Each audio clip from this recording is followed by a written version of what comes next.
Hello, my dear students. Welcome to another episode of most important topics for NEET. पूरे साल हम मेहनत करते हैं, पूरे साल हमारी कोशिश होती है कि एक भी टॉपिक, एक भी लाइन, एक भी इंपॉर्टेंट पॉइंट मिस ना हो, पर आखिरी समय में सबसे जरूरी है कि उसमें से भी क्रिस्प वे में हमें क्या क्या चीजें जो अपने दिमाग में सेट रखनी ही रखनी है। तो आइए इसी सीरीज के तहत आई होप आपको बहुत फायदा हो रहा होगा शायद, और आज हम इसमें cell cycle and cell division के मोस्ट इंपॉर्टेंट टॉपिक्स को डिस्कस करने वाले हैं, जहां से क्वेश्चंस बनते हैं। सबसे पहले स्टूडेंट, सेल साइकिल बहुत इंपॉर्टेंट है।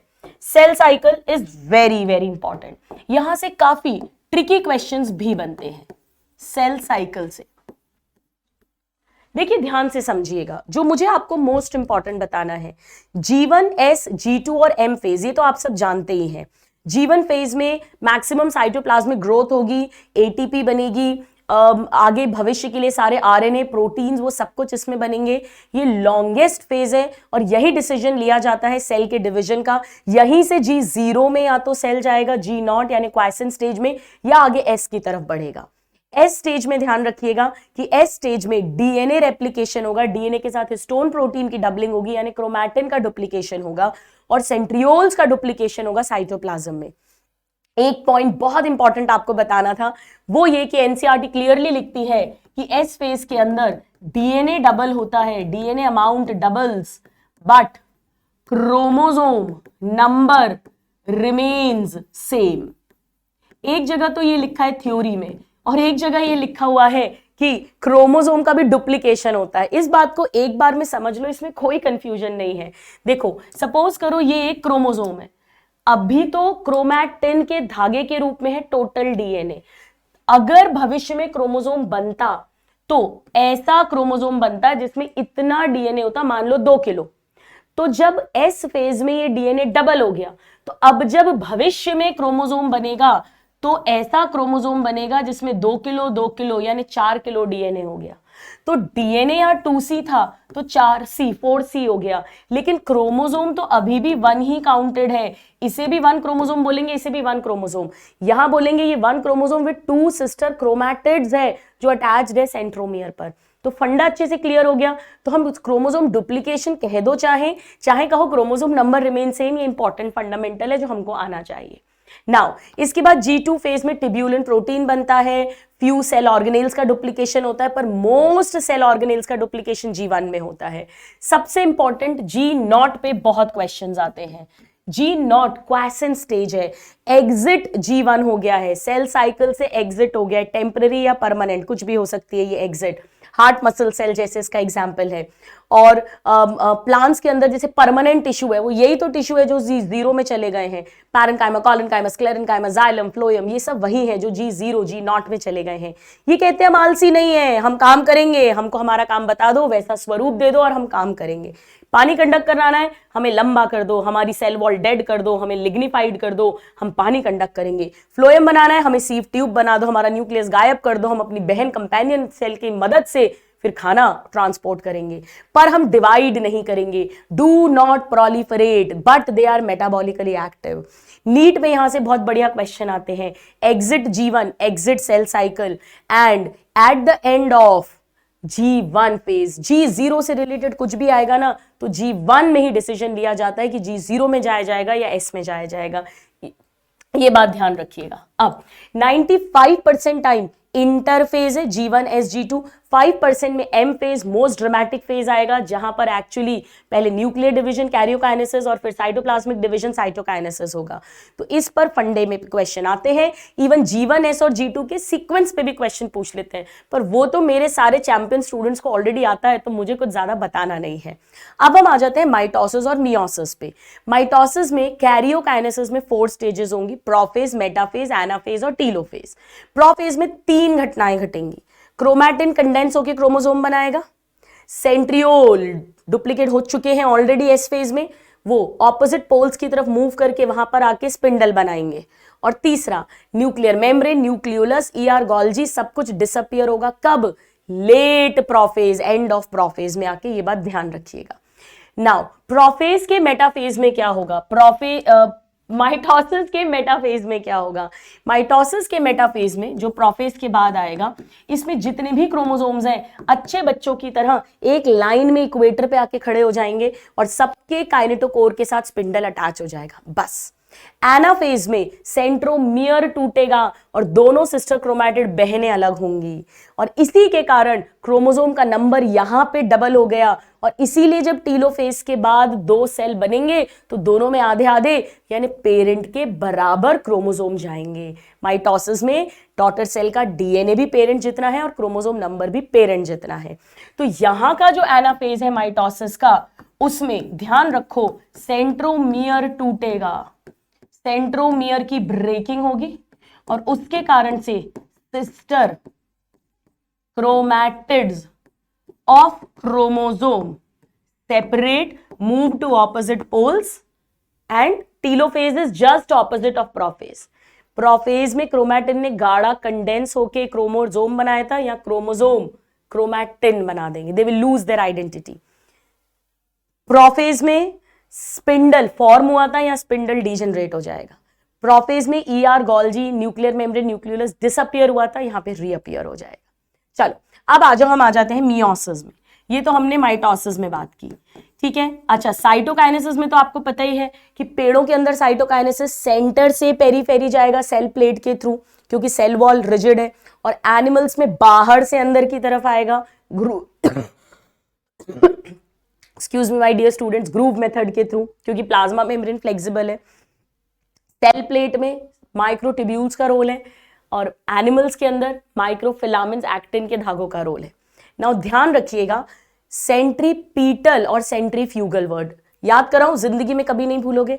देखो हम सब बचपन में याद है शाम को घूमने जाते थे, खेलने जाते थे, तो मम्मियां, हम तो घर आने का नाम ही नहीं लेते थे, तो मम्मियां पीट पीट के घर लाती थी कि चलो पापा आने वाले, चलो घर चलो घर।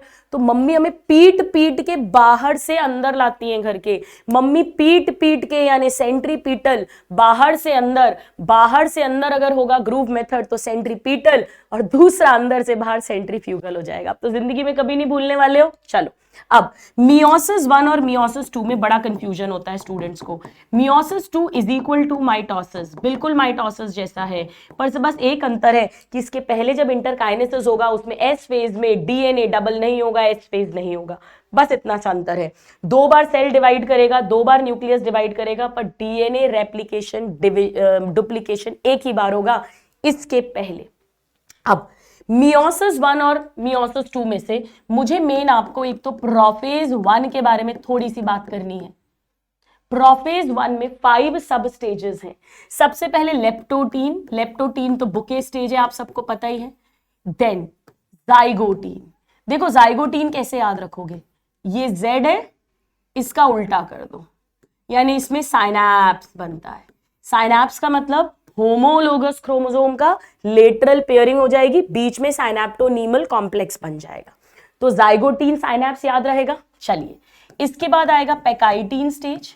देखो पेकाइटीन कैसे याद रखोगे, ये P है तो इसमें P और R बना दिया, recombination, genetic recombination, crossing over होगी, रिकॉम्बिनेशन नोड्यूल बनेगा, रिकॉम्बिनेजेज एंजाइम का यहीं पर रोल आएगा, रिकॉम्बिनेज का। तो पेकाइटीन में रिकॉम्बिनेशन होगा। रिकॉम्बिनेशन किसके बीच होता है, ये 2 सिस्टर क्रोमैटिड, ये 2 सिस्टर क्रोमैटिड, इनका कार्बन तो बिल्कुल सेम है, डीएनए पूरा कार्बन कॉपी है, इनका डीएनए बिल्कुल सेम है, कार्बन कॉपी है, तो इनमें मैं क्रॉसिंग ओवर करा के क्या करूंगी, मुझे किसमें करानी है, इनमें, तभी तो मुझे नए कॉम्बिनेशन मिलेंगे। तो होमोलोगस क्रोमोसोम के नॉन सिस्टर क्रोमैटिड के बीच में ये बहुत बहुत बहुत इंपॉर्टेंट है, लिख दूं। चलो तो बहनों में नहीं, बहनें तो कार्बन कॉपी है, मेरा क्या फायदा होगा, non sister chromatids of homologous chromosome. अच्छा नॉन होमोलोगस में भी नहीं करानी, वो तो जीन्स ही अलग अलग है, फिर तो बहुत बड़ा रायता फैल जाएगा। चलिए इसके बाद आएगा डिप्लोटीन। डिप्लोटीन कैसे याद रखोगे, देखो डिप्लोटीन में ये जो सिनैप्टोनीमल कॉम्प्लेक्स यहां बना था ये डिसॉल्व होगा, घुलेगा, और डिसॉल्व होगा तो दोनों होमोलोगस क्रोमोसोम्स दूर दूर जाएंगे एक दूसरे से, accept at the point of crossing over, उसके कारण एक्स शेप्ड का स्ट्रक्चर यानी क्याज्मा बनेगा। इसको याद रखने का तरीका बताऊं, देखो डी और सी पास पास आते हैं, डी सी डी सी पास पास आते हैं, and last but not the least diakinesis. Diakinesis ये आखिरी में है, आखिरी, आखिरी मतलब एंड, एंड मतलब टर्मिनल, तो टर्मिनलाइजेशन ऑफ कियाज्मा होगा, टर्मिनलाइजेशन ऑफ कियाज्मा। पता है क्या होता है, जैसे मान लो इधर क्रॉसिंग ओवर हुई है, ठीक है, तो ये ऐसे झटके से नहीं हटते, ये ऐसे जैसे चेन होती है ना, जिप, ऐसे, इसे बोलते हैं कियाज्मा। यहाँ है ये टर्मिनलाइजेशन ऑफ कियाज्मा। बाकी यहाँ पर प्रोफेज के एंड वाली सारी घटनाएं, यानी nuclear membrane, nucleolus, ER, Golgi body का डिसअपियरेंस, स्पिंडल का फॉर्मेशन कंप्लीट होना, वो सब कुछ हो जाएगा। दूसरा मुझे जो आपको बताना है, सबसे ज्यादा क्वेश्चन जो बनते हैं वो है एनाफेज 1 एंड एनाफेज 2 में। देखो स्टूडेंट्स ध्यान रखो, मेटाफेज 1 जो है, मेटाफेज 1, उसमें एक लाइन में आके सारे क्रोमोसोम्स नहीं खड़े होते, उसमें होमोलोगस क्रोमोसोम यानी बाइवेलेंट्स इक्वेटर पर आते हैं। तो एक होमोलोगस क्रोमोसोम 1, उसका जोड़ीदार 1, ये अलग अलग होंगे एनाफेज 1 में। सेंट्रोमियर नहीं टूटेगा, homologous chromosomes separate, centromere break नहीं होगा, centromere do not break, sister chromatid do not separate, केवल होमोलोगस क्रोमोसोम अलग अलग चले जाएंगे, या आप बोल सकते हो बाइवेलेंट सेपरेट हो जाएंगे। बाइवेलेंट क्या होता है, बड़ा आसान है, ये क्रोमोसोम 1 की पहली कॉपी, ये क्रोमोसोम 1 की दूसरी कॉपी, इसको मिलाकर बोलते हैं 1 बाइवेलेंट। जैसे हमारे में मान लो 22 मान लो किसी में 22 टोटल क्रोमोसोम है, यानी 11 जोड़ी, तो 11 बाइवेलेंट, 11 जोड़ी। किसी में 100 क्रोमोसोम्स है टोटल, यानी 50 जोड़ी, 50 जोड़ी, 50 पेयर, यानी 50 बाइवेलेंट्स है।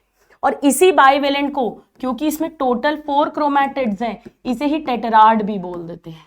तो बाइवेलेंट जितने उतने ही टेट्राड। कितने सेंट्रोमियर आएंगे बाइवेलेंट के अंदर, 2 क्रोमोसोम है तो 2 सेंट्रोमियर आएंगे।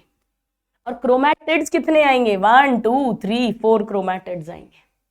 तो एनाफेज 1 में, क्योंकि मेटाफेज 1 में होमोलोगस क्रोमोसोम 2 लाइन में अरेंज हुए हैं, सिर्फ होमोलोगस क्रोमोसोम सेपरेट होंगे। और एनाफेज 2 के पहले जब मेटाफेज 2 आएगी, तो जितने भी क्रोमोसोम है बिल्कुल माइटोसिस की तरह एक ही लाइन में अरेंज होंगे। तो यहां पर सेंट्रोमियर टूटेगा, बिल्कुल माइटोसिस की तरह, सेंट्रोमियर ब्रेक होगा, सिस्टर क्रोमैटिड सेपरेट होंगी, राइट, वो सब कुछ होगा। तो ये इंपॉर्टेंट पॉइंट है जो मुझे आपको समझाना था। तो यहां पर मैंने मोस्ट इंपॉर्टेंट टॉपिक्स आपको बता दिए जहां से क्वेश्चंस बनते हैं। ऑफ कोर्स इससे ज्यादा डिटेल हम इस मोस्ट इंपॉर्टेंट टॉपिक की सीरीज में नहीं ले सकते हैं, बट आई होप आपको काफी हेल्प मिल गई होगी। So my dear students, I wish you all the very best. और बस ये सारे इंपॉर्टेंट टॉपिक्स जो हैं इनको जरूर कर जाना, क्वेश्चंस यहीं से बनते हैं, और मुझे पूरी उम्मीद है कि आपका कोई क्वेश्चन गलत नहीं जाएगा। All my love and all my blessings to all my dear students. ध्यान रखना, डर तो आएगा, लेकिन उस डर के लिए हम क्या कर रहे हैं वो इंपॉर्टेंट है। उस डर को हराने का एक ही तरीका है, प्लानर बनाओ और प्लान्ड वे में स्ट्रैटेजी बनाकर पढ़ाई करना। डर आएगा, आने दो। डर को बोलना तू शाम को 5 बजे आना, अभी मेरे पढ़ने का टाइम है, पर वो तब होगा जब आपके पास एक प्लानर होगा, जब आपके पास पता होगा कि अगला टारगेट क्या है।